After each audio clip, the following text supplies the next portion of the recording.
Thank you, Mr. Speaker. Mr. Speaker, I rise in support of House Bill 466.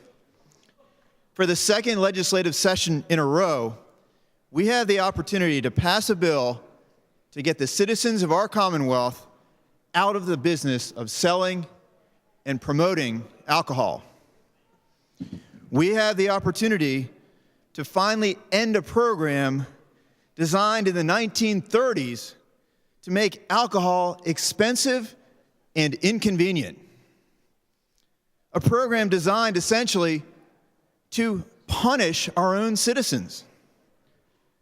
This bill would not only end the expensive, inefficient state-run monopoly on wine and liquor sales, but would generate nearly $1 billion new for our immediate budget needs, plus billions more in future years through stronger tax revenue from ongoing private sector sales, all without the oppressive carrying costs of the old, wasteful, unsustainable, top-heavy government system.